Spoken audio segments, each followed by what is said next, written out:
Hi everybody, my name is Jinjun Moon and welcome to iHome Church. First of all, happy True Parents Day. What is True Parents Day, you might ask? Well, it's a day that we celebrate the establishment of the victorious Adam and Eve coming together in this holy union or holy matrimony or marriage as we call it, or the marriage of the Lamb. And in our faith, being unificationist, we celebrate our true father and our true mother as the true parents because they are in essence accomplishing the mission of Jesus Christ that could not be fulfilled 2,000 years ago.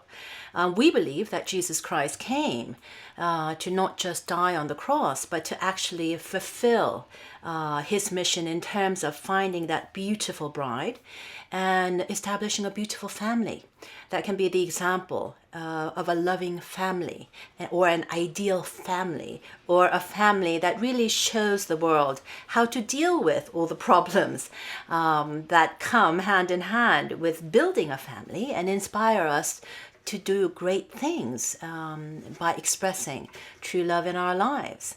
And so for unificationists, and certainly for my husband and I, this is an extremely important day because we're celebrating something that has never existed in providential history until 1960.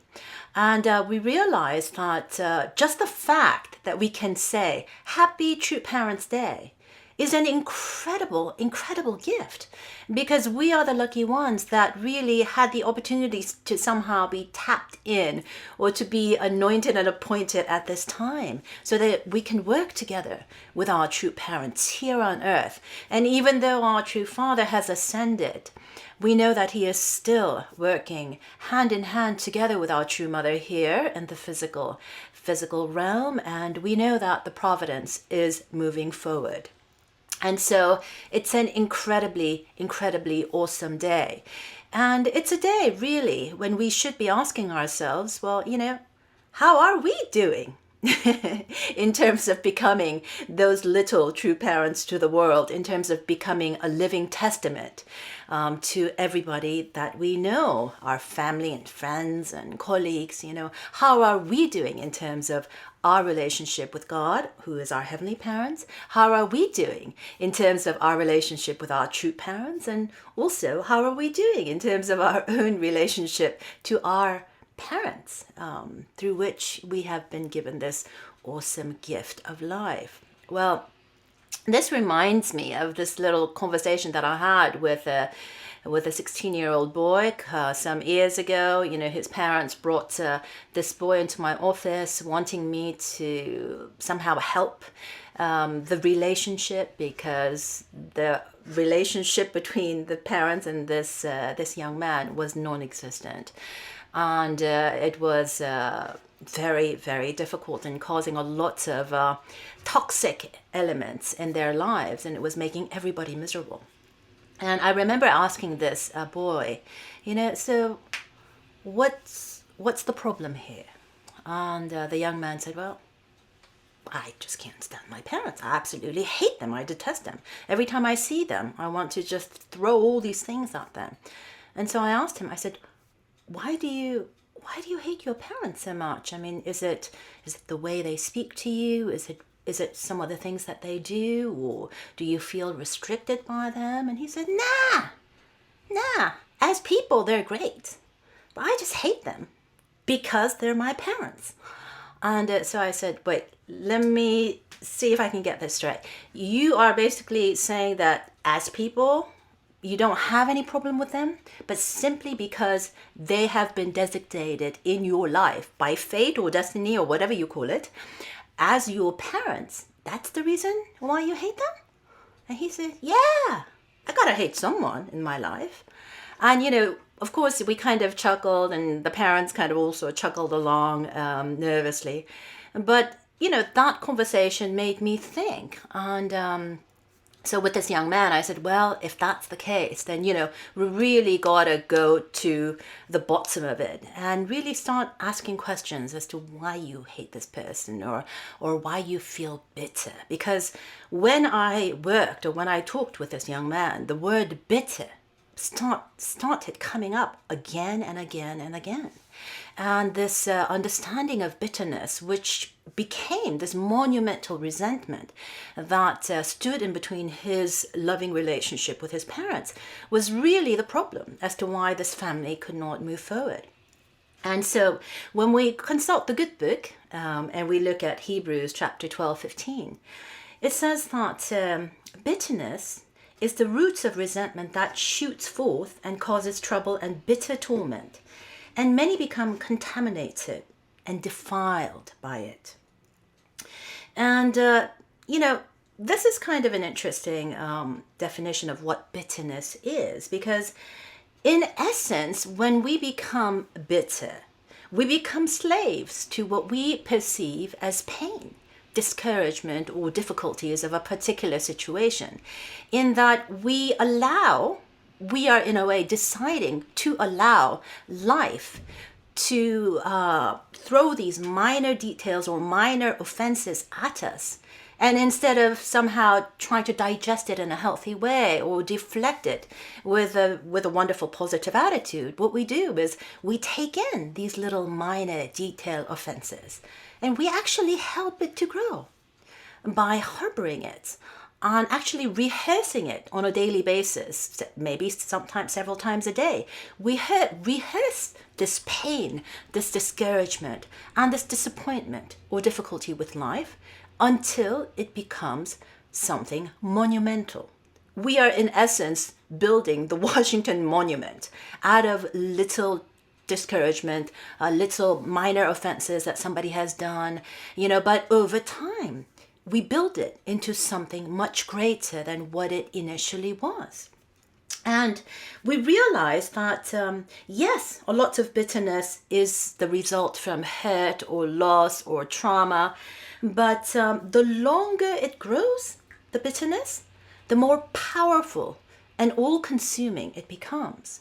And it doesn't just affect that moment or that time in our life. But what happens is it affects our whole being. Bitterness, literally, as the Hebrew says, it contaminates us. It defiles us, It's almost like being contaminated and defiled by nuclear waste, toxic waste. It just consumes all of our being. And before we know it, our personalities, our behaviors all become infected. Our relationships and our perspectives towards life becomes all infected. And in essence, what we are doing when we choose to be bitter, we are choosing, when we choose the word bitter, to, in essence, litter our lives or litter our minds and our hearts. It's like throwing garbage into our mind and hearts on a daily basis. And before we know it, our mind and hearts will be filled with it will look like a landfill, garbage landfill before we know it. And it becomes increasingly and excruciatingly more difficult to climb out of it.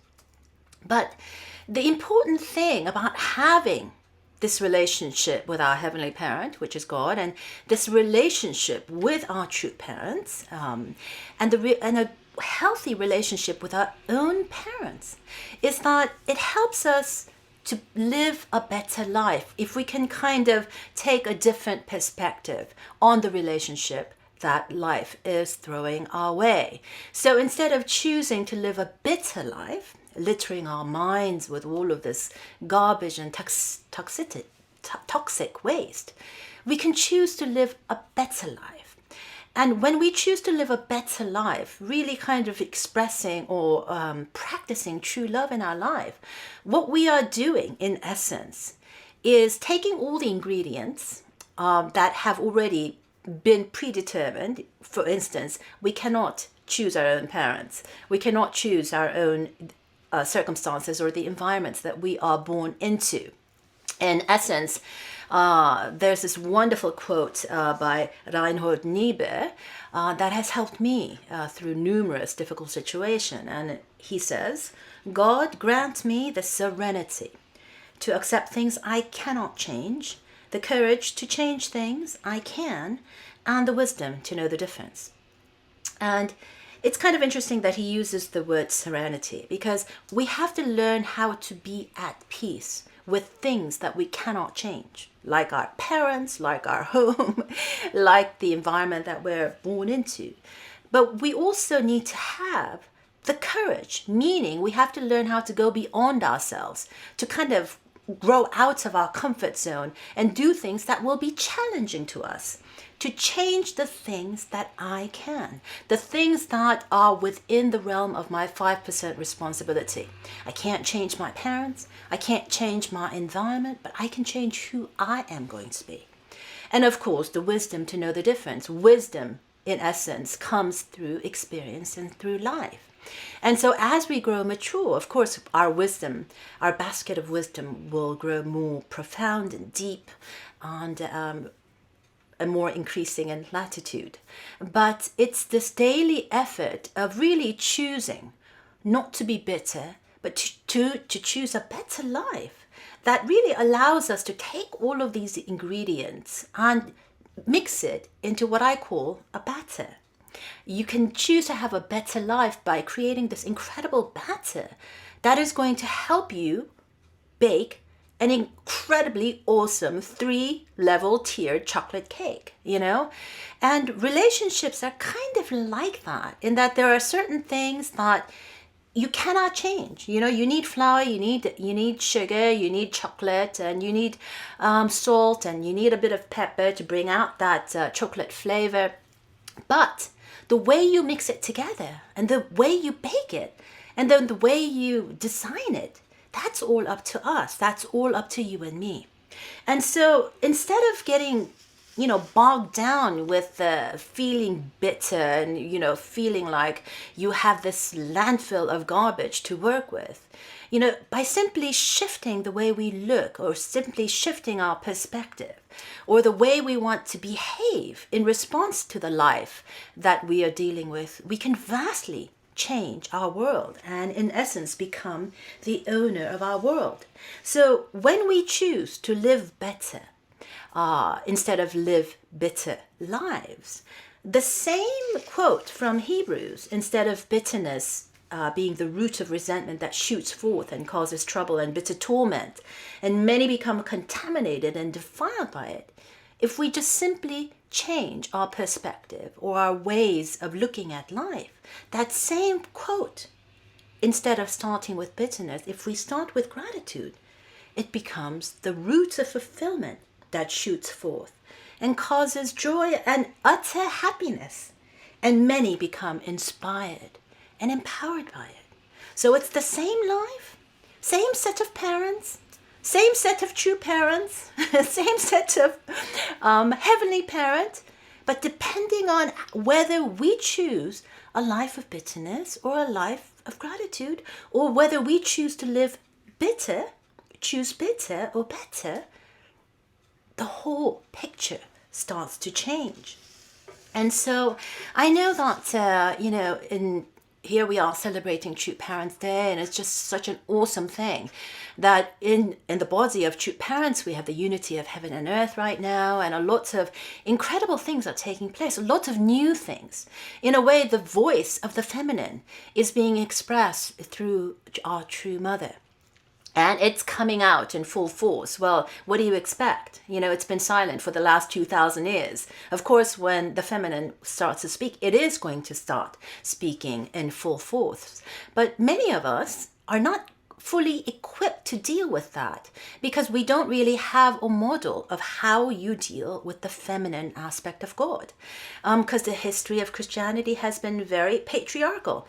It has always been the Father and the Son, the Father and Jesus Christ. And we had no understanding of the true parents, which is the reason why God sent us his only begotten Son. And so it's no surprise to me when True Father says, if you have an only begotten son, you gotta have an only begotten daughter. Because when I created a son and a daughter, Adam and Eve, I created them in the reflection of my own image. God was not thinking, oh, Adam is a man and therefore he is more like me, maybe 95% me. And little Eve is like a salad dressing to the salad. She's only 5% me. No. So when he created his son and a daughter, it was very clear.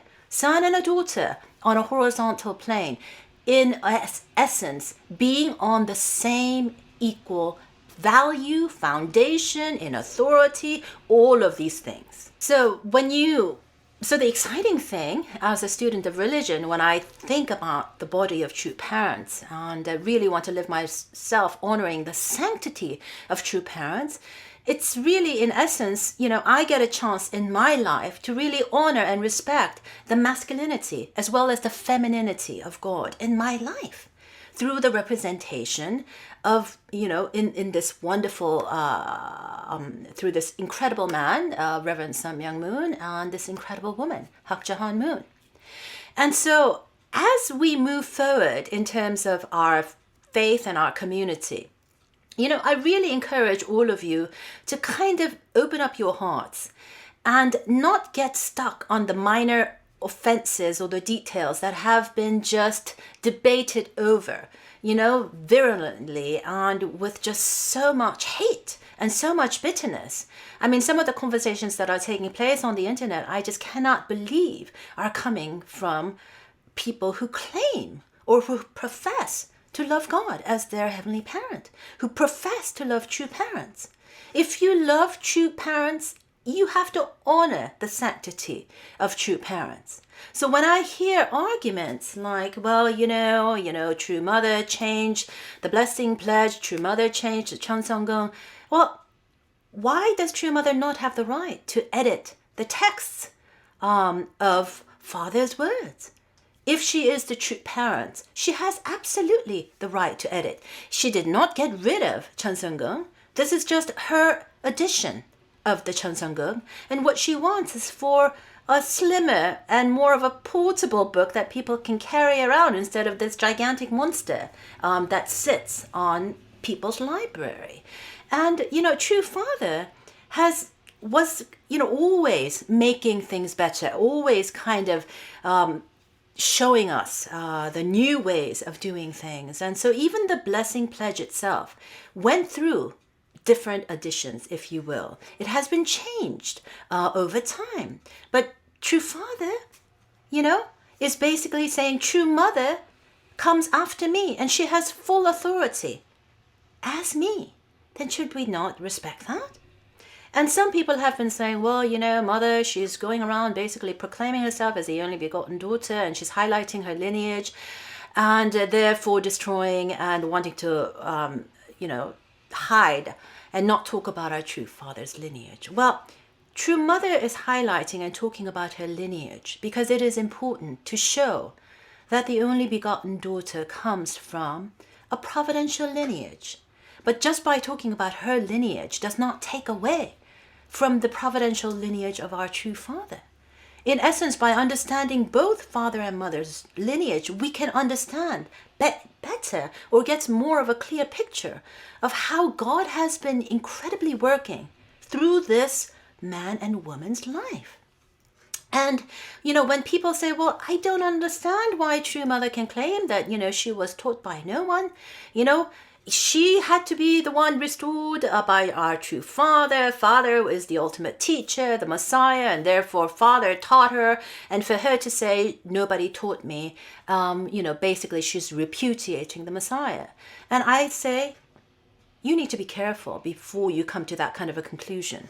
Because when mother says that nobody educated her, what she is in essence saying is nobody sat her down and gave her 7 day 21 day 40-day lectures like the way most of us have gone through when we first came and were introduced to the principle. In a way, father was not the one educating her in that way, like the way a teacher and a student relate to each other. Father, I think the biggest problem in my mother's initial early years of the marriage is that father just left her alone. And the only thing that he expected of my mother was absolute love and faith and obedience. And what he wanted was our true mother to be with him constantly 24/7. And therefore, all the words that he shared with the brothers and sisters were also shared with true mother.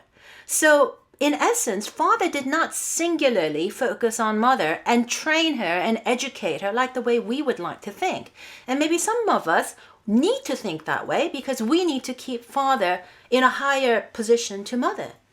But the incredible thing about Messiah is he's not here shoving himself above his wife. He is saying, wife, come up and stand with me and now go forward.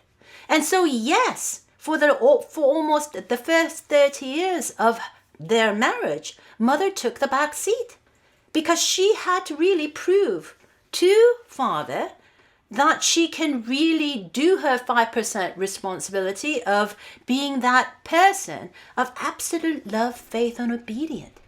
But once she has proven that regardless of what father did, where father went, she was always there, never questioned, never confronted, never fought, but always there in support of our true father. Father had to suddenly raise up his hand and say, oh my goodness, you are that's the incredible and victorious Eve, the incredible daughter of God. In a way, father had to proclaim mother victorious. And that's really the victory of both our true parents. So when we start thinking that we know better and start imposing ourselves in the inner workings of a husband and wife, and start thinking, well, father said this, well, mother said this, and, well, I got, privy info because I got to see them in a more intimate setting. And if we start interposing ourselves and our thoughts and our own opinions, we're going to get in trouble. We have to let true parents, as that husband and wife, this beautiful team, work things out on their own. But once they work things out, they stand together as the true parents. And the most important thing, we as children, is to honor them, to protect the sanctity of true parents, to keep united to the root, to the core, and move the providence forward. And so when true parents bring this incredible gift of the blessing, it comes through the body of true parents. In a way, God anointed father and mother to be the true parents and really share that blessing with the world. And whoever they bequeath that right to or that responsibility to, it is their decision. We cannot stand apart and say, well, some of the things that are being done in the position or in the body of true parents, that's not to my liking. Well, everybody can have their differences of opinion. But having differences of opinion does not give us the right to challenge the authority or the validity or the sanctity of our true parents. It's a holy position. And if we truly believe in all that we believe in as the unificationist, we have to remain loyal to the center, to the core, to the root, which is our Heavenly Father and Mother and our true parents.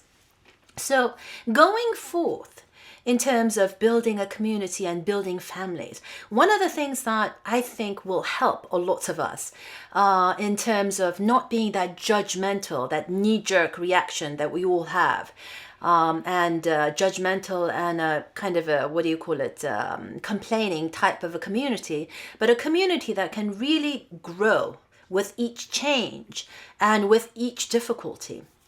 I think it's important to understand that when we see our true parents as that perfect man and a perfect woman, and when we see the first family of the Messiah as the true family, and we see them as perfect, I said we have to be careful not to think that perfect means somehow it's perfect. It's like without a dust or without any lint or without any flaws or without any difficulty. Perfection does not mean fully formed. And thank God, true parents and true family is not fully formed in that we are almost like these robotic, pre-packaged human beings that God only manufactured in the body of true family.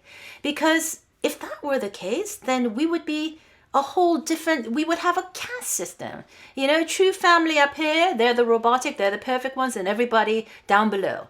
But what God is saying is, look, true family is no different from you and me, in that we are a work in progress. But they shall be perfect in the way that they deal with all the problems, all the difficulties, all the traumas and all the losses, and still come together as a united family. That's what we are going for. And so if we understand that, then it gives me and everybody else incredible hope, because true family is no different from you and me. But if we have the right kind of heart, and if we have the right kind of know-how in making the right kind of decisions and really holding a loving perspective in understanding our relationships, we can become absolutely phenomenal. And that's what Heavenly Parent or God wants all of us to be. So you and I, the anointed ones, are the incredible people that can celebrate True Parents Day every year with our true parents. How many people throughout the centuries can claim such a blessing? So you and I are incredibly blessed.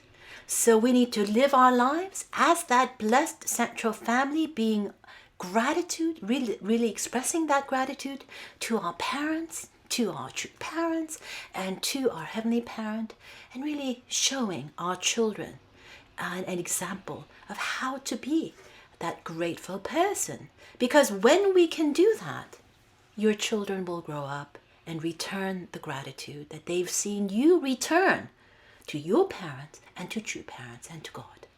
But if we cannot live a life of gratitude, and we, for some reason decides to divide and do our own thing because we are not happy, then in a way we are setting a precedent for division, for rebellion, for misunderstanding. So it is really within the realm of you and I, 5% responsibility. So I know what decision I'm going to make, and I know what decision you're going to make. So let's honor and celebrate God's true parents in our lives, and have a great week, and God bless. If you have any questions and comments, please leave them below the video or go to injinmoon.com and use the contact form. And don't forget to subscribe to our email list. And if you enjoyed the video, please share it with your friends. And for those of you who want to contribute to our work here at our home church, please click on the donate button. Thank you.